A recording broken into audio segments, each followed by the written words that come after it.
ஓம் நம சிவாய. வாழ்க வளமுடன்.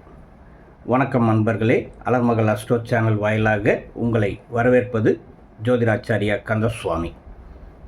எல்லோரும் நல்லா இருப்பீங்கன்னு நினைக்கிறேன். எல்லோரும் நல்லா இருக்கணும், ஆண்டவனை பிரார்த்திக்கிறேன். இன்றைக்கி நம்ம பார்க்க போகிறது என்ன அப்படின்னா, ஏற்கனவே நம்மளுடைய அலர்மகள் சேனலில் பதிவு செய்திருக்கக்கூடிய ஒரு பதிவை பற்றி. இப்போ லேட்டஸ்ட்டாக பொருளாதாரம் சம்மந்தப்பட்ட பதிவுகளை பதிவு செஞ்சுட்டு வரோம். 12 லக்னக்காரர்களுக்கும் எப்படிப்பட்ட அமைப்பில் தொழில் அமையும், அதன் மூலமாக எப்படி பொருளாதார மேன்மையை அடைய முடியும், பொருளாதாரத்தின் மூலமாக எப்படி சொத்துக்கள் சம்பாதிக்க முடியும் அப்படிங்கிற விஷயங்கள் அனைத்தையும் 2ஆம் வீடு, 6ஆம் வீடு, 10ஆம் வீடு மற்றும் 11ஆம் வீடின் மூலமாக எப்படி அடைய முடியும் என்பதை பற்றிய ஒரு சிறு குறிப்பாக, அதாவது ஒவ்வொரு ராசிக்கும் தனிப்பட்ட முறையில் பதிவுகள் வந்து கொண்டு இருக்குது. அதில் இப்போது மேச ராசிக்கான பதிவுகள் ஏற்றிருக்கோம்.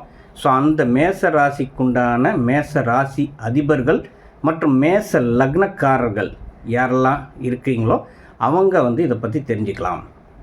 இந்த மேச லக்னக்காரர்கள் மற்றும் மேச ராசியில் பிறந்தவர்களும் அவர்களுடைய பொருளாதாரத்தை எப்படி மேம்படுத்தி கொள்ள முடியும், எப்படிப்பட்ட சூட்சமங்களை ஃபாலோ பண்ணால் சக்ஸஸ் ஆகும் அப்படிங்கிறத தெளிவான முறையில் உங்களுக்காக பதிவில் கொடுத்துருக்கோம்.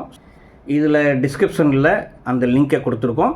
அது மட்டும் இல்லாமல் இங்கே அந்த டாப்பிக்கையும் நம்ம டிஸ்பிளே பண்ணுறோம். ஸோ அந்த டாபிக் வழியாக நீங்கள் சர்ச் பண்ணி பார்க்கலாம்.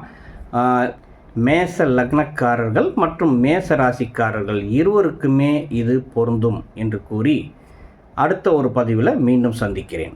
வாழ்க வளமுடன்.